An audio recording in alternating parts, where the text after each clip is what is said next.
All right, happy Tuesday. We are moving into new stuff, review stuff. A little bit of review, and then we'll take a deeper dive in object-oriented programming, specifically around polymorphism, which is one of our fun technical terms, which means we can treat one object as if it were another type of object. When we talk about inheritance, the idea is we have an is-a relationship, right? We have things we're familiar with, like mammals, and then subcategories of mammals are specific types of mammals. Cats and dogs are both mammals, but they're distinct, right? So they are a special type or a subtype of their parent type. So we want to keep that in mind when we talk about inheritance. It's that is a relationship, right? So we'll go through a couple examples with that, and then we'll look at how polymorphism works in Python. It's pretty fun. Works relatively well because Python is weakly typed. We don't have to tell Python, hey, this is a cat or this is a dog. When we make an instance of a cat or make an instance of a dog class, Python knows what type it is, right? But we can treat them like mammals, right, for whatever we're doing. Sorry, that's going to be loud for quite a while here. I can't shut that off. Um, and that should be fun. So we'll get into our first major project here of the semester, either today or Thursday. We'll see how far we get today. Thursday's probably fine because we'll get through enough examples here today, I think. All right, so let me fire up PyCharm and we'll take a look here. PyCharm is not the fastest tool. I keep forgetting. Now again, for the class repository, I'm going to put everything I do in the same repository so you don't have 15 different links. For your projects and labs, you'll get a new repository for each assignment. It just helps keep things organized. It's a little bit better practice, but I don't want to give you a ton of different links here. So everything I do will be in the same repository just to make it easy for you to go find the examples here. Just let me go, sorry, new project, not open. New project, and if you put your project in your repository, it'll show up in GitHub Desktop so you can commit and push, right? Right now it's not there, so I can go browse or you can copy paste or whatever option you want here. Uh, the sorting here is a little funny. I've really got to clean this up. Okay, so 2001, winter 2026, and then I want to put it inside of a folder inside of that there, right? So I'm going to put slash week one. This is object-oriented programming or OOP. That's really, I wonder if I could put that in my backpack. That's too loud. All right, that'll make it a little bit quieter at least. So when you put one project per repository, you don't need subfolders most of the time. So this is just what I'm doing here. I like the welcome script. Don't check the create Git repository box because then you'll have Git inside of Git, and Git gets upset if you do that. Okay, and we can go ahead and create.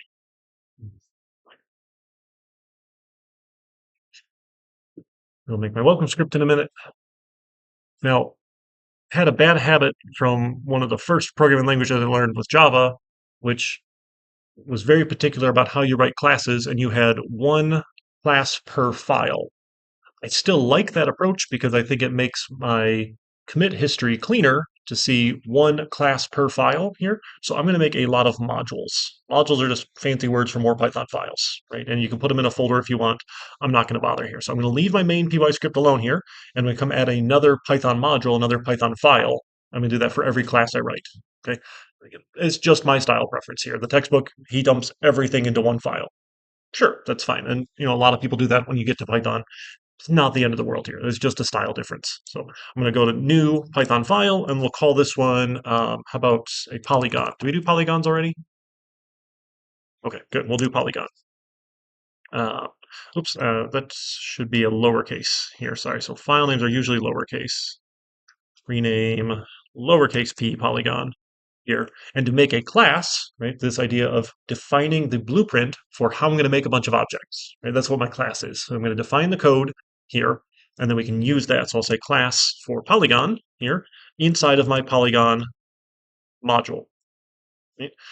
What we need here is an init method. Our init is our special constructor method here that creates an instance of the object. When we initialize an object, we're making an instance of polygon in memory here. This init will run here. And we here now get to decide what are our attributes. Right? When we think about classes, most of the time they tend to be nouns, right? Nouns, and then the attributes that they have are things about that noun, right? So for polygon, it's probably how many sides it has.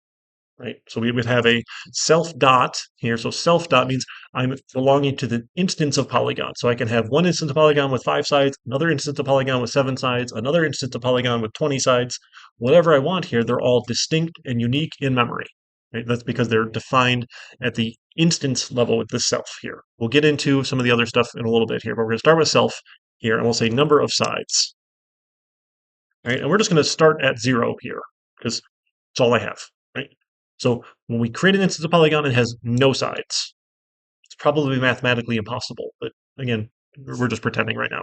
So to use polygon over in main here, I need to go import it. I'm going to delete all the intro garbage here, and I can say two different ways. I can import everything from the module, or I can get specific classes out of the module here. So usually that means less typing. I like that. So I'm going to say from polygon, import polygon. So this is the module name, and then this is the class name. So from module, import class here is our syntax for this. So from module name, import class name. Okay. Now I can just use polygon by name without saying module dot name. Right. So now I can say, I don't know, this is a 4-sided shape equals a polygon. I need to use the parentheses here because I'm creating an instance of the object. If I just say it equals polygon, weird stuff happens, right? I've set it to the class definition, not an instance of polygon. So you want to be careful, make sure you use your parentheses. Then if I say 4-sided shape dot, you'll see I have access to number of sides, right? And we can set this to 4, right? Life is good. I can go change this value if I want. And then if I wanted to print it out here, be 4-sided shape dot number of sides, right? And we'll get out, we have 4 sides. Very exciting, 4 sides. And then we could do this again with, say, a 5-sided shape if we wanted, right? Make sure if we're copy pasting here, we paste the correct locations, right? And now I can get the number of sides of my 5-sided shape should be 5. That's what we expect, a 4 and a 5, okay? Now, I've got direct access to this because this is considered a public attribute. In general, public attributes are a big no-no. In general, when we talk about object-oriented principles and good habits of programming with object-oriented programming, I don't want someone directly changing this because they can do bad things like set it to -1. And if you try and have a polygon with negative sides, you just really upset your math profs, right? It's not going to go very well for us. So if we want to maintain the integrity of our class and make sure I keep values within bounds that are reasonable, I need to control that with code. Right? I can't just let you change this as a public attribute. I need to force you into a code path that does some sort of sanity checking here. So instead of doing it this way, we can make a function, a public function, that will access that value. So to mark something as a private attribute that shouldn't be changed directly, we use an underscore. So you say underscore number of sides. And again, this is going to get upset right away. As soon as I say polygon here. Now it's not going to know what number of sides is. It's going to yell at me. That shouldn't have worked. I'm really confused now. Number of sides. Wow. It's not there now. Number of sides. What's happening here? Something weird's happening here. I'm a little confused. That's okay. But if we add the underscore, it's going to warn us that it's accessing a private attribute here. So it should be warning us here.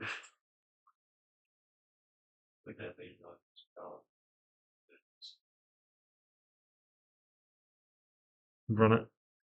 That one should work here. It's doing some sort of fun magic. Uh, we didn't define our own methods yet, so we'll add some in a second. But ideally, this doesn't work here.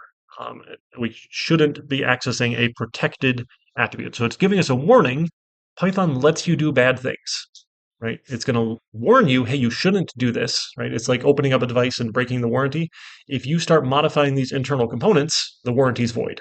So if you change these protected attributes of my class, it might not do the things it's supposed to do, right? So that's an important piece here, but you still can if you want to. So ideally, we don't modify them directly here. That's considered bad form here. So this is bad form. Let's not modify it directly here. And then it should give me a 0, right? Our default was 0. So what we want to do is we want to give them some code that they can use, a public function. So we're going to define a new function here, like set number of sides. given self means that it will modify this instance of polygon. Again, we'll get to versions where we don't have self, but for now, all of our instance functions will have self here. We'll say, hey, the number of sides. And I can do some sanity checking and say, hey, if my number of sides, I don't know what, 0 is less than number of sides is less than or equal to, I don't know, anything, or I guess as long as you have more than 0, you're probably okay. So maybe if number of sides is less than 1, it might be a little easier way to say this. Now, if you try and give me less than 1 side, I'm going to get upset with you, right? Because that's an invalid polygon. So for now, we're going to do a dumb thing and just print error here, and then we'll set number of sides equal to 0 or something like that. It's not ideal.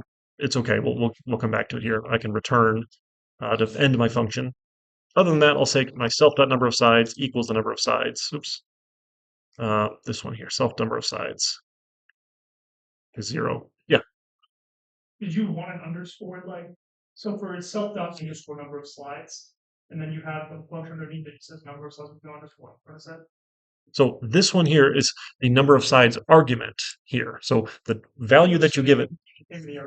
Yeah, yes, the name of the argument. Yep. So you will tell it when you use this function how many sides, and we'll go check that number, see if it's valid or not. This is, again, sloppy. We'll fix it in just a second here. But now I can make my polygon and say four-sided shape dot set number of sides to 4. Right? And now I'll get out, I have 4 sides. Right? Life is pretty good. Now, I shouldn't be accessing it directly still. So this is a set function. We should also give a get function. Some people like accessor and mutator for accessing and changing. Some people like set and get. So we'll define a get number of sides, and this just returns the self.number of sides. Right? So now I have a proper way, a object-oriented approved way here for get number of sides to go get that value back out here. And now it's not going to yell at me here. Life is okay so far. Right? So far we're pretty good here. Right? We can set number of sides, we can get number of sides, but if you do something invalid, like, hey, let's set it to -1 here, now I get an error printed out. And this is not ideal, but we're seeing that's happening, versus if I access the value directly here, right, I'm bypassing that. We'll just add those underscores back in here, and now we'll see it works here. We've bypassed our error message. Right? So we shouldn't be going this approach here because this should put us in an invalid state. Polygons should have some number of sides here, right? So the better thing to do here, we'll say this is that form as well, is printing. Correct thing to do here is to raise an exception. So exceptions are the code's way of communicating a bad thing happened and you have to fix it or crash. Right? So if it will put our class, our instance into an invalid state here, we're going to say, nope, can't do it. Right? And then we'll make the person using our code fix it or crash. And if you know anything about programs, it's pretty bad if your program crashes. Right? Most people don't like when their programs crash. Right? You don't enjoy that when your apps crash or anything like that. It upsets me more than it should because I know it should be better. Right? Like it's not hard to handle your exceptions, and people are just lazy. So we're going to raise a value error, and there's all sorts of exception types. I just like value error, so we'll say invalid number of sides. I can give it any sort of message I want here, and then I don't need this other bit of code here. Once you raise an exception, the code stops. Right? So these are redundant at this point here, so I'm just going to comment them out. This is redundant, or won't run after a raise exception. Okay, so if it's less than 1, we get an exception. If it's not less than 1, then I'll just take your number of sides and set it. Right?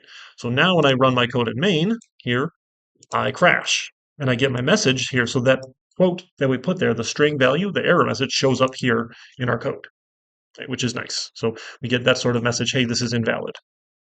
Okay. So far our polygon, then we can set the number of sides here. Let's go do one that is proper, right? So if I set it to 4 sides here, it works and it doesn't crash on me here. I can still access the private attribute, protected attribute, and change it directly without crashing. But again, the warranty is void. Right? We don't want to do that here. So we shouldn't access protected attributes directly. But you can in Python because sure, why not? Right? We'll say that's bad. The next thing we would want to do here is if we have our sides, we probably also want to know how long the sides are for a polygon. We probably have some way of listing out all the lengths of the sides. Now, I don't want to have a value like self side length 1, length 1, right? Like the first side length, the second, because I don't know how many we're going to have. Okay, that's no good here. So we can have a side lengths list here of some number of sides, right? However many sides that we have here. Well, you can have our side lengths list out that many here. So we can set the number of sides, right? And all that's good here.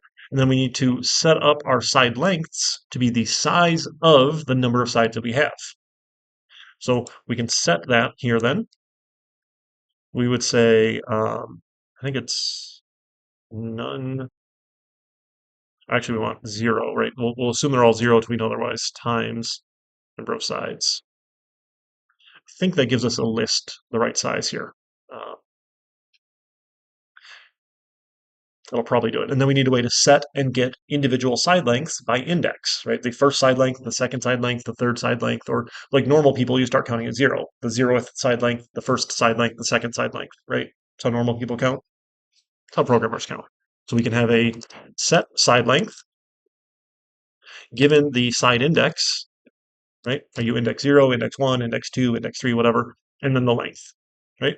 And then we can sanity check. Hey, if my side length is, actually, let's sandwich it here. So if it is self.number of sides is greater than or equal to the side index, or it's greater than or equal to, so that one's trying to sandwich it here, sorry. So if it's too big or the side index is less than 0, right? Maybe we'll put it this way then. So if it is greater than or equal to number of sides, or it's less than or equal to 0. So if this is an invalid index, right?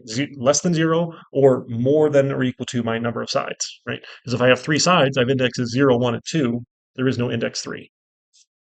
Okay, so if that's invalid, then I can raise a value error and say invalid side index, right? That's the first check. The next check I want to check is the length. Did you give me a valid length? So if length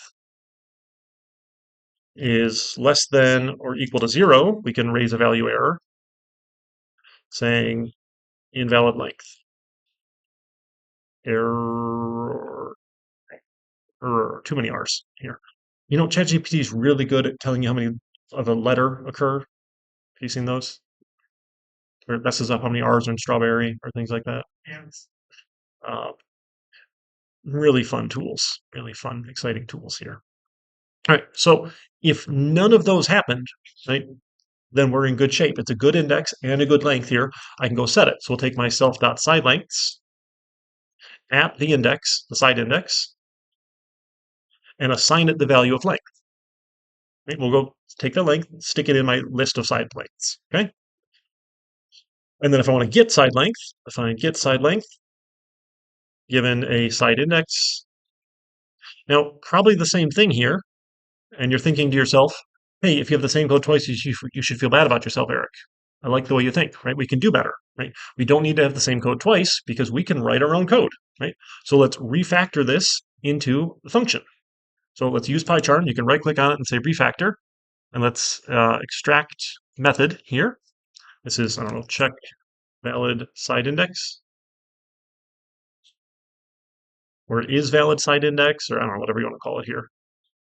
And then this is private here. We don't need this function to be publicly accessible. It's just a helper function, so I don't have the same code twice here. And yes, we want to replace it. It says, hey, I found the same thing here. Yes, because I copy pasted, it can replace both. And it will make sure it's a valid side index here. Right, so now we added a function. We didn't have to type it ourselves, right, which is nice. Okay, so I can make sure it's valid here. Great.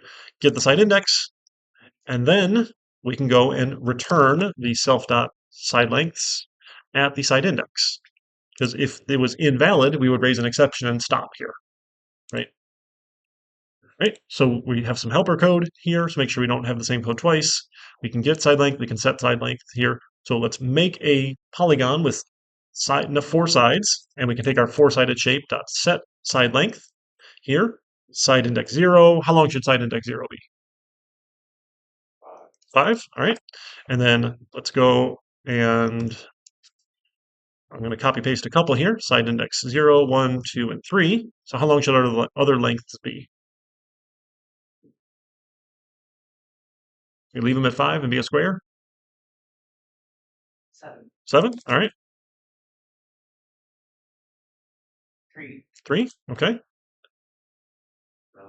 Leave it at 5. Okay, so we've got a little, what is this shape going to be? Trapezoid, probably, is my guess. Some kind of trapezoid, maybe. I'm bad at geometry, so I'm just making it up as we go. So we can set the side lengths, and nothing should crash here, right? Life is good still. Now, the next thing polygons should be able to do is if we know the lengths of the sides, we should probably be able to figure out the perimeter. Assuming it's a closed shape, that might be a big assumption here, but that's probably okay for now. We'll pretend like that's okay. So we'll have a get perimeter parameter that returns the sum of self dot side lengths. Right, so now I can get the perimeter out.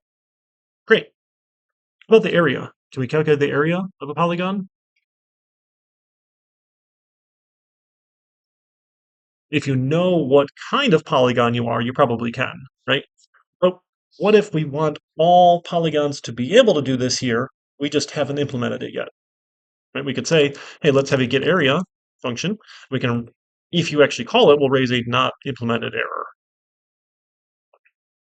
Okay, there's a built-in function for this here. This is a common practice. So at the parent class level, the base class level, or the super class level, right? We have three different terms for it because why not? Right? Programmers love our fancy technical terms here. We've defined it, but we don't know how yet. So when we inherit from Polygon, then I'll go figure out how to make get area work, right? Because I know squares, I can get rectangles areas, I can get triangle areas, I can get hexagon rectangles, right? Or areas. Some of these basic shapes, I can figure out the area. That amount of math I can do, okay? So we have it here and it's available. So we can say, let's print four-sided shape dot get perimeter and print my four-sided shape dot get area. And we might want to make this pretty here, so let's do a little formatted string. We'll say perimeter. Uh, that one, there we go. Parameter. And we'll do the same for area. Let's do it here. We'll copy paste a little. Area, get area. Look at that. Great. And we run it, and now it crashes. Not implemented error. Uh-oh. But we got the perimeter, at least, right? 5 plus 7 plus 3 plus 5 comes out to 20. I think the math checks out. Life is pretty good. Okay, but we don't know how to get area yet. So the next thing we're going to do is write a class that inherits from Polygon and knows how to calculate the area, right? So let's go make a new Python file. Let's do, how about triangle first? So make a triangle module, just a Python file. We'll have a class for triangle defined here. If you want to inherit from a class, we need to go import that module first. So from Polygon, import Polygon. Then I can, in parentheses, say, hey, triangle is a polygon here. Right? Now I'm going to inherit from Polygon. So I am is a polygon. Right? But now we're a special version of it here. We use inheritance to make specialized versions here, subclasses that do all the things our parent class does, and then something special here. Now, one other thing we probably want to do here is fix our number of sides. Right? You probably, once you make a four-sided shape, it's probably always a four-sided shape. Right? So it might make sense to make that sort of value what we'll call immutable or unchangeable, right? Immutable is our fancy term for it here. So to do that, we can take that value as an argument in the init method, the init function, and then don't give them a set function. Right? If you can't set it, you can't change it. Right? It's now immutable here. So we can take this init and we can add a number of sides. Number, cider, I can't spell today. Goodness, sides here. Then we can go do our checking here, right? And we can say, okay, if it was invalid, right, we'll just raise the value error. Otherwise, we'll set the number of sides to the number of sides. And I don't need a set number of sides function here. We can just we'll comment that out. So let me undo for a second. I'm going to leave that copy pasted in. 1 second. Sorry. I cut here. I'm going to leave it and just copy. There we go. Number of sides, and then I can just comment the entire function out here. So if the attribute should not change, don't write a set function. Right? So you'll pass it in once here when you init, and then it'll be stuck forever. So now our code has to change here. So we can't say set number of sides is 4, but we say, hey, I will pass it a 4 when I create the instance of the object here. And then I don't need this one anymore. Okay, so now I can make my polygon. Oops, we didn't do the side length thing. Oops, let's see. So set side length should be this line here, number of sides. That one. There we go. Now we'll have the right number of sides here, hopefully. So this is good. We're trying our code and finding out we've made mistakes. Right? And then we get perimeter 20 and not implemented for area. So life is good so far. Okay. So now in triangle, when I go to inherit, already it's giving me an error here because it's not unhappy with what's happening. So if I write my init function here, it's giving me a warning immediately saying you have to add a superclass init call. Right? You can't create an instance of Polygon without telling it the number of sides. So if we inherit from Polygon, you can't be created until you call that init method and tell it how many sides it has. Now with Triangle, we know how many we have here. So super init, we know we have 3 sides. I don't need to ask the user. It's not a parameter we're given here for this init method. It doesn't matter because I know all triangles have 3 sides. So we can pass in 3 here. Super init 3. Is it super parentheses? There we go. Super parentheses. We call the init method of our superclass here, giving 3. I think that's right. So can we do super 3? Does that one work for us? I don't think that one works for us here. Nope. There we go. Look at that. It's trying to be helpful here. Yeah, super init, call the init method here, pass it 3 sides. Great. Now for triangle, I can return the area. So I can define my get area here. And now I'm getting in PyCharm, you get this little cool icon here. It's showing you you're overriding here. You've created a function with the same name as your superclass. So when you call this function, it will run the triangle version of it because we've overridden the behavior of our parent class, which is good. We don't want to raise an exception. I want to actually calculate it here. And it turns out there's a cool formula here. It's the area of a circle based on side lengths. Or no, area of a triangle, sorry. Side lengths here. It's the semi-perimeter here. Look at that. You calculate the semi-perimeter, which is the half perimeter, and then you do this thing here, and you get the area. So it's not 1/2 base height because I don't know what the base is and I don't know what the height is for these given triangles. So we can use this formula here. So sure. So the semi-perimeter is self.get perimeter divided by 2. Right? I have the semi-perimeter, and then we can return math.square root. We got to go import math. Import math here. The square root of the semi-perimeter times the semi-perimeter minus a times the semi-perimeter minus b times the semi-perimeter minus c. Okay? So semi-perimeter times semi-perimeter minus self.get side length of 0, right?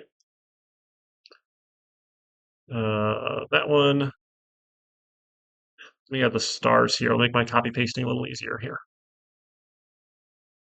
Times side 2 times side 3.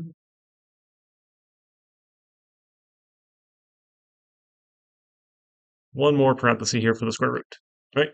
Semi-perimeter times the difference times the difference times the difference. Okay? And that should be it. That should be the area of the triangle. Okay, so if we go make an actual triangle here, back in our main function, so from triangle, the triangle module, import the triangle class here. Let's go make a triangle before we crash here. So we'll have, I don't know, a small triangle equal to triangle, and then small triangle dot set side lengths, set side. Now, I didn't write a set side lengths function in triangle. It doesn't exist in triangle. It exists in the Polygon superclass. So when you inherit from a class, you get all of the things that class does. right? This is one of the tools we have in our toolkit to not have to rewrite a bunch of code, right? So inheritance can be useful. Now, when we teach it, students tend to take that idea of inheritance and use it everywhere. And I promise you, it is not the hammer and everything is a nail tool, right? And you don't use it everywhere. There are certain cases where it makes sense to use inheritance because we have that is a relationship, right? But not everything in the world has an is a relationship, right? Chairs are not rooms. But if we had a class for room, it would have a list of chairs, right? That's a has a relationship. A room has chairs, it has tables. It isn't a chair or it isn't a table, right? So that composition, having the has a, is much more common when we deal with object-oriented programming than inheritance. Okay, but it's a tool we have. So set side length, right? Let's say this is a 3, 4, 5 triangle, right? Side length 0 is a 3, 4, and 5, right? So half base height should be 6, right, for the area, if I got that right. Right, that's a nice little right triangle. The base would be 3, the height would be 4, 1/2 base height should be 6. Okay, we can do some basic geometry here. And then we'll go and get the perimeter and get the area. Now, I've got the same code twice. I'm glad you pointed that out here. I should feel bad about myself, right? So let's make a function, like print some details, right? So let's take this here and let's extract this as a function. Refactor extract method. Here, let's print polygon details here. And it will print, oops, given a, okay, it didn't do it perfectly here. That's fine. Polygon, the polygon get perimeter and polygon get area, right? So we can print the polygon details of our triangle. Let me move this up here. Sorry, code's a little bit ugly here, but that's okay. I'm just moving it up. So I can call print polygon details of the small triangle. And we can do the same thing of our rectangle here. We'll print the polygon details of our four-sided shape, right? So when it runs, we get our area and perimeter here of the small triangle, right? And then we get the perimeter, and then we crash on a polygon, right? But what's cool is we have the same code because they're all polygons. It mostly works. And again, if you like the Python 3 syntax, we can put a colon in here and say, hey, this should be a type of polygon as a hint here to people using our code. Please give me a polygon, right? We're typeless, so I can give it anything here, but ideally we give it a polygon here. So if we try print polygon details, and we give it like a string for test here, we get a warning saying it expected the type of polygon here. We don't get a warning here because a triangle is a polygon. Right? Our IDE is smart enough to know how these relationships work. Right? So we've told it it should be a polygon, but it knows triangles really are polygons. Okay, so we can do that part here. What we can't do here, so if I go add another function here to triangle, let's I don't know, let's call get base here. I'm just going to return 10. Just making up a function here in triangle here. If triangle has a function that doesn't exist in my parent class, I can't say polygon dot get base. Right? This function get base doesn't exist in the polygon class. It only exists in triangle. Right? So that relationship, I can't treat it as a polygon and do something that only triangle can do. Right? I can treat it like a triangle and do the things only triangle can do, but I only get to do the things polygon does if I want to treat it like a polygon. So that's our polymorphism. So we're saying, hey, it looks like a polygon, do the polygon things, but when the code actually runs, we'll get the correct get area running here. Kind of magical. It's pretty cool here. This is a silly example of a unique to triangle function. Can't use it on polygons. Does that make sense? So we can't use this one here. Can't use a triangle only function. Okay, so just an illustration here. You can't do unique things there, but if you override functions, then the correct version runs. So that's why we use the overriding behavior here. Works out really well for us. Okay, so we got polygon, we got triangle. Here, let's go make another class here. How about a rectangle? Right. So rectangle from, let's just copy paste our import here. And our class rectangle will import from Polygon. We'll inherit from Polygon here. We'll find our init method here. super.init, and we have 4 sides for a rectangle. Now, what's unique about rectangles is we calculate our area by length times width, so we can define a get area of turn self.get side length index of 0 times self.get side index of side length of 1. That's our area here. But when you go and set the lengths of a rectangle, weird stuff can happen. Right? So over in main, let's change this 4-sided shape to be a rectangle here. We'll get rid of all this, or should I leave that code alone here? All right, that's fine. I'll just make another rectangle here. So here's a big rectangle equals a rectangle. Oops, we got to go import. So from the rectangle module, right, the Python file named rectangle, we'll import the rectangle class. Okay, so now we can make a rectangle here. We know we already have 4 sides. Great. So big rectangle dot set side length, right? Set side length. Side index 0. Let's make it 10. And then what should the width be? With 10 length, what should the width be? 5. Okay. So 10 and 5, right? They should match here to be a rectangle. But what happens if I put 20 here? Is that going to work? Yeah, the Polygon code will let you set any index here, sorry, 1, 2, 3, to any number that's more than 0. We now have something that is not a rectangle, right? We've put our class, our instance of this rectangle in an invalid state. Bad stuff happened. We shouldn't let that happen. So if we want to prevent our class from getting in a bad state, we need to change the behavior of set side length here. So in the rectangle class, we can define a set side length here, given a side index and a length here, and we're going to override my parent class's behavior. So let's say, okay, hey, if my side index, actually, let's make sure it's valid first, I guess, right? So self dot set is valid side index. So we'll check that first. Then, if it's valid here, we can go and continue. So if my side index mod 2, now this is just shorthand. Remember, in Python, everything is truthy, means it is either true or false. So 0 is false. Any non-zero number is true. So this is a quick check for is odd, right? Right? Or is non-zero, sorry, non-zero.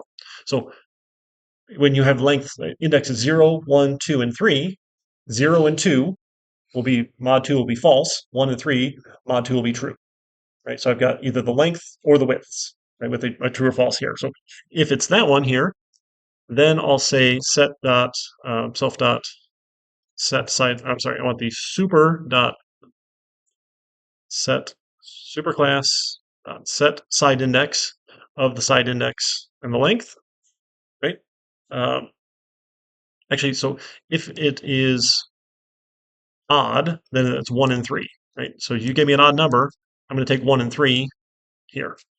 If it's not odd, right, if it's not 1, if it's 0 here, I'm going to do this for 0 and 2. Right? So if you give me a 1 or 3, this code should run. If you give me a 0 or 2, this code should run. Because that number mod 2 should be 0, right? Okay, so we can set a side length. So we're overriding the behavior, saying, hey, don't let them change just one, change them in pairs here. And the other cool thing we can do if we want here is we can add more functions here that are unique to rectangle, like set length. Given a length here, and that can then say, hey, our length is going to be the odds or the evens. It doesn't really matter here, right? We'll just pick it here. So maybe we'll say those are evens here. So then we'll call self.set side length of 0 and the length. And then we can define a set width here, given a width. And we'll say maybe the widths are odd. We can set side length of 1 to the width here, right? And we can even have a define get length and get width. Self.get side index, get side length of 0, to define get width, turn self.get side length of 1. Right? We can add in more functions here that are just helpful, so you don't have to remember, hey, I should pass it a 0, pass it a 1. might not remember how that works here, but I can just call length and width here and set the length and set the width here. So now we can go make our rectangle here in our main class. This one will end up then with a rectangle of a 10 by 20, right? So if I print my polygon details, given my rectangle, we're going to get 200, right? 10 by 20, perimeter of, oh, 60, sorry. I was like, I don't think the perimeter is 20. We did perimeter first, right? So 60, 20, 20, 10, 10, right? So this works, right? And if we wanted, instead of calling these four things here, right, we could say big rectangle dot set length or set width, right? Let's do 10 and 5, set width to 5, and now when I print the details, right, we'll get a 50 perimeter, 50 area and a 30 perimeter, right, for our big rectangle, right? We're able to change the length and width separately using length and width, okay? Now, what about squares? Squares are a special kind of rectangle, right? A square is a rectangle. Thank you, math teachers here. A rectangle is a polygon here. So let's make a square module here. And we're going to go from rectangle, import rectangle, and then our class for square. It is a rectangle here. Now, the only thing that's different here is when you set a length or set a width, all four get changed. So we're going to define a set length here to say my superclass dot set length to the length and my superclass dot set width to the length. And then we're also going to override my set width here to this one here, the same thing, given the width and the width, right? But then I also need to override rectangle's version of set side length because I can't let them set just the length or just the widths, right? We have to do both. So my square class then, we want to override our set side length here for any side index here. We're just going to go set the length and set the width here. Now, we might want to validate side index, or maybe we just don't care because we're a square. I don't care what side you told me. If you told me side number 27, I'm just going to take the length here and ignore you. Right? That's one valid option. We don't necessarily have to validate the index here. We can just do both, right? Index. So we'll just call self dot set length and set width, self dot set width to the length. Right? We'll just set both here. I'm sorry? Oh, yeah, right. Yep, thank you. Yeah, we just need to do one because it does both here of the superclass. Thank you. Yep, I was thinking if we called the superclass, we'd want to do both here. Yeah, we can call our own. And that's all rectangle, that's all square does. It doesn't need to change anything else here. It still does the same area, still does all the other stuff here.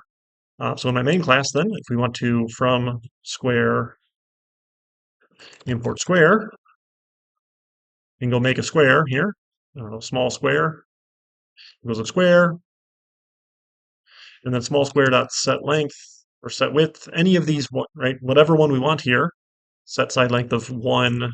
Let's try it here. Let's 27, right? Just give it something crazy to 10. And we should be able to print our polygon details given the small square. So it should be 40 with area of 100, right? Uh-oh. We did a bad thing here. When we called, oh dear. Small square set side length 27, 10 here. Went to set length here. Went to set length here. Went to set 0 here. Went to set length. Went to set length. Went to set length. We've got a bad loop here that went forever. And eventually Python crashed on us here because it got tired of going in circles. Maximum recursion depth exceeded. So let's put this in debug mode here for a second. And we'll run it in debug mode. This is fun to illustrate. So we're going to pause here and I want to step into my function. I want to see what's happening. So we're going to use the step into button here. We'll see, okay, we're on the square module, set side length here, and we're calling self.set length given the length. Okay, so we'll step into. Set length says, okay, go to the superclass and set length. Okay, so we step into. The superclass is rectangle. Set the side length here. The square version says, okay, set length. what happened here? So rectangle set side length. When we called set side length here in rectangle, it actually ran the version in square. Because when we said self dot, it ran that version. So we weren't running the superclass version specifically here. So we got trouble in a loop here. So we're going to loop from square to rectangle to square to rectangle. We never get to the polygon version here. So let's see. So in our set side length here, let's see. Oh, I guess we have to redo the super calls then. We don't want to change the name because we don't want to have multiple functions with the same name here. That might get a little confusing. So we just make sure we call the superclass version here. So lengths then we'll say are these ones. Or no, 0 and 2, right? So we'll call our superclass version here and call the superclass version here, given width and width. Okay, so now let's try and run it again here, see if it works. All right, this time it didn't crash on us, right? We got the area of 100, perimeter 40. So you have to be a little bit careful, making sure we don't end up in that infinite loop where one calls the other, which calls the other, which calls the other, which calls the other here, right? So making sure we go the right direction with those superclass calls seems to be important here, which is nice. Okay, so we did polygon, triangle, rectangle, square, got the areas, got the details here. Print polygon is nice. So when we have an instance of a class, we can use that instance in other functions. Right? This is nice for us here. We get all those details back out here. Excuse me. Ugh.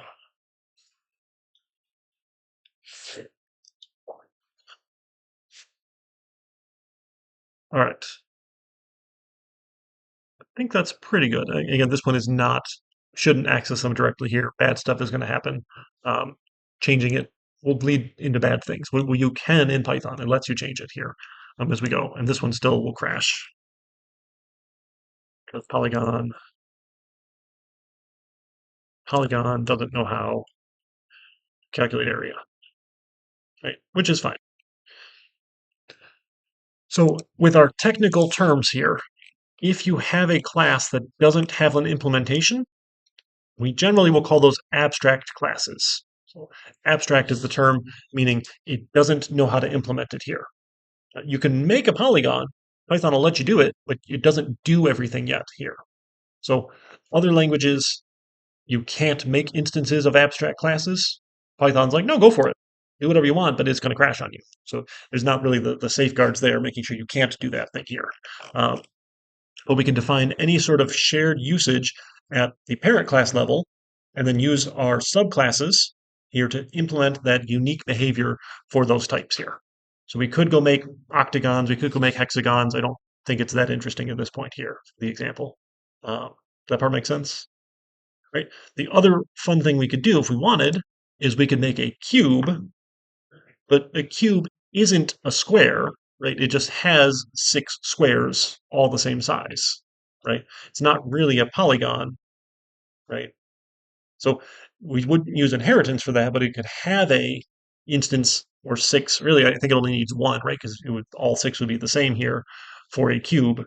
Um, so you can use that has a behavior instead of the is a behavior. So if we go make a cube module here, so we'll say from square, import square, we'll make a class for cube.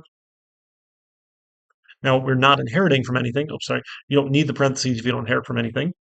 Init here, so we probably have a size here, right? Or is it size? Is it length? I forget what you call size. Okay, that's fine. So then we'll have our self dot face then equals a square, right? And self dot face dot set the length or width here, shouldn't really matter here to size, right? So then define a get volume is going to be, oh my goodness, I'm bad at math here. Is it just the area times the area? Area times the length? What was the question? How do we calculate the volume of a sphere or of a cube? Side by side by side, right?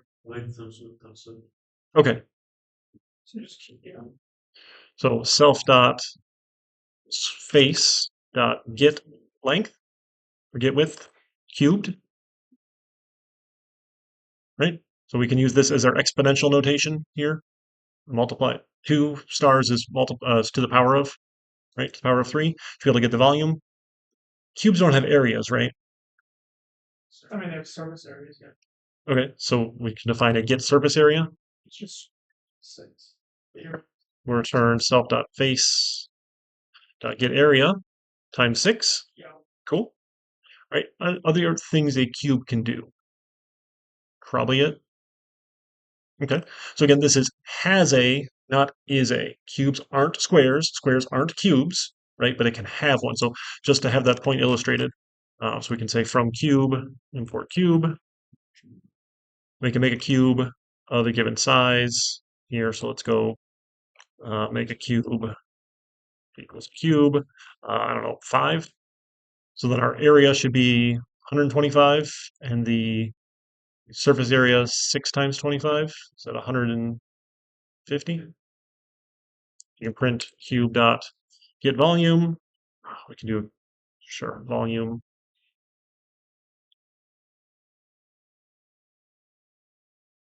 Volume, there we go. And my quote here, where'd it go? And then a surface area. Cube dot get surface area. Right. So let's see if our numbers came out right. 125 and 150. Looks pretty good so far. Okay. So far, I've been a little bit lazy, and the testing that I've done has been I know what I should get. I'm saying it out loud here. I'm going to hit run and see if the number pops up on the screen, right? You all know I'm perfect and never make mistakes. So this is a perfect way to test my code, right? Because I'm obviously going to notice every single time if the number comes out right. Some of you are nodding. Thank you. Thank you. I'm glad you think I'm perfect. Turns out I'm bad at that. And people in general are bad at this sort of thing, right? If you're writing code and running it, or writing code and running it, writing code and running it, and looking at this output over and over and over, if you've ever written an English paper, you know you're going to make typos. And when you read it, you might not see those typos because you know what it's supposed to say, not what it actually says. And you have the word the in there twice or whatever nonsense happens here. Writing papers is awful. I'm glad we don't have to do that in CIS.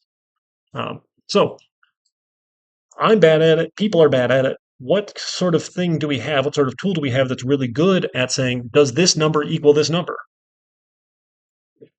One of these things, right? So we can write code to test our code.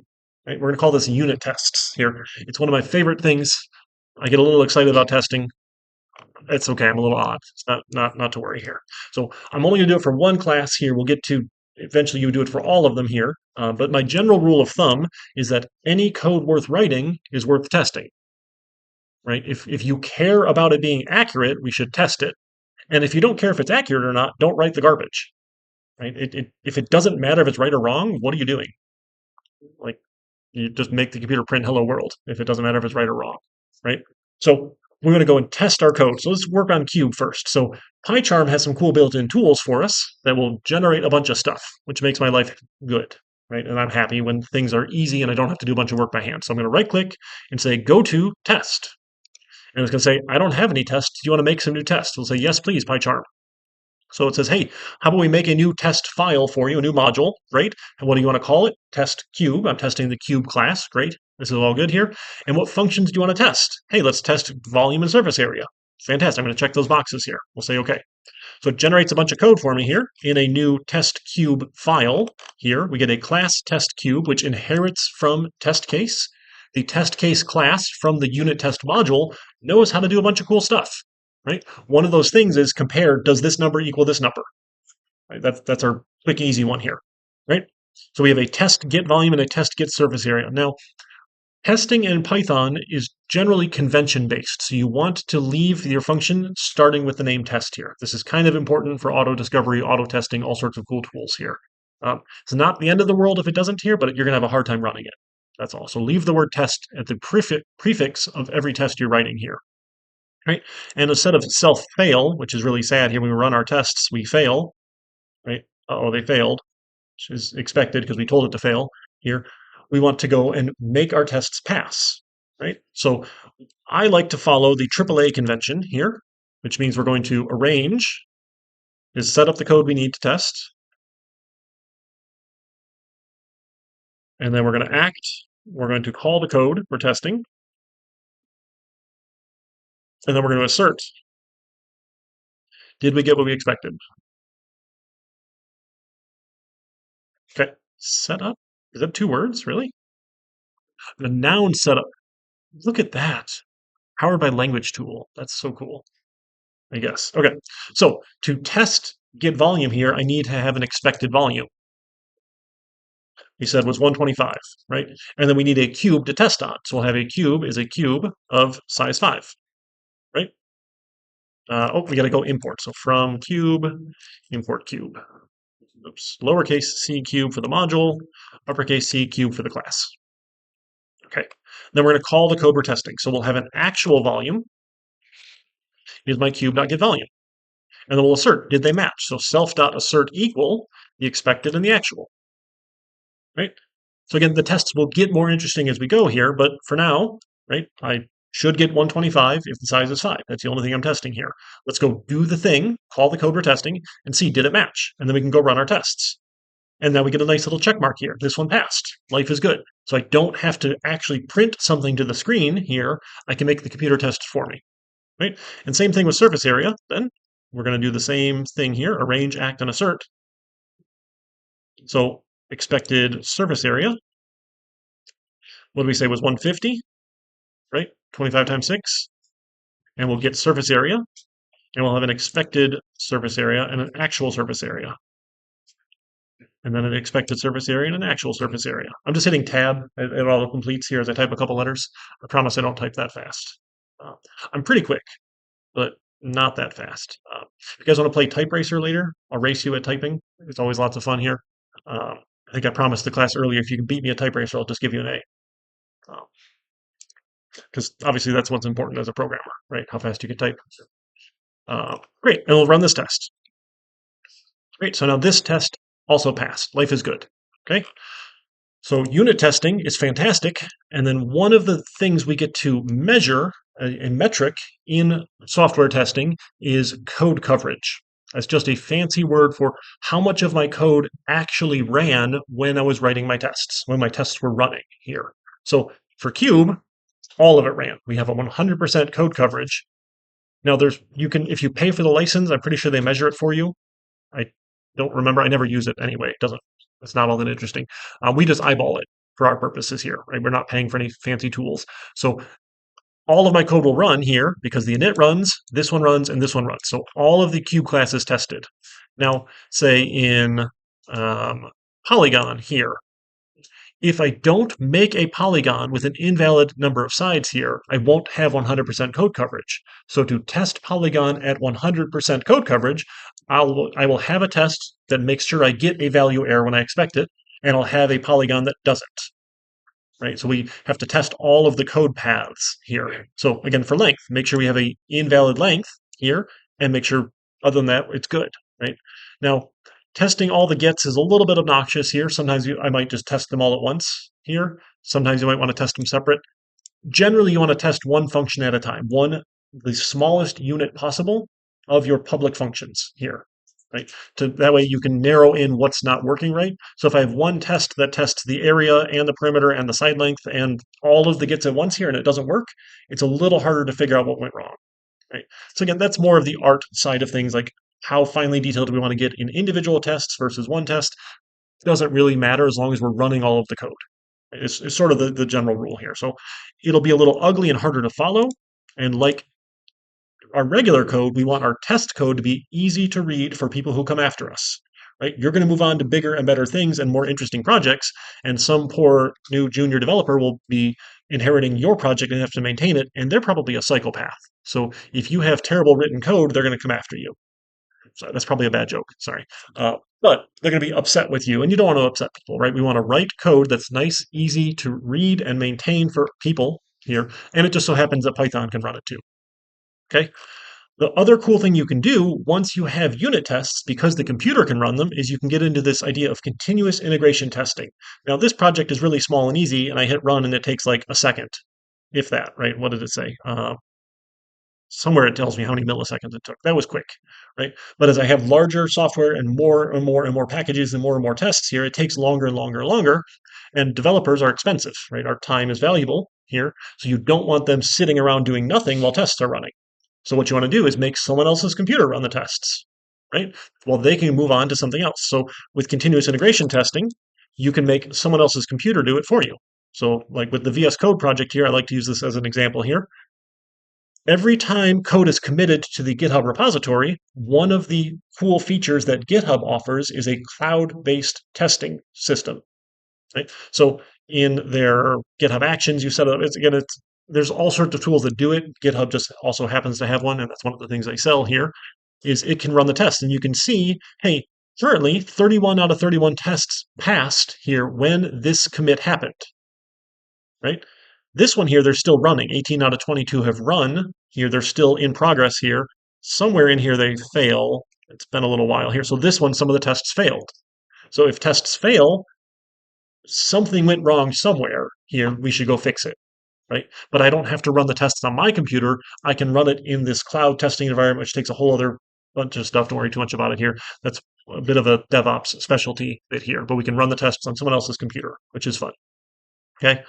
Um, but if we can have tests that run and we feel good about our test coverage, and you can have different levels of tests here. So unit test is the smallest unit level, function level. You can have integration tests and system tests and end-to-end tests and all sorts of fun stuff you can come up with here. But if you feel good about your tests, the next level of cool stuff you can do with software is you can move to continuous deployment.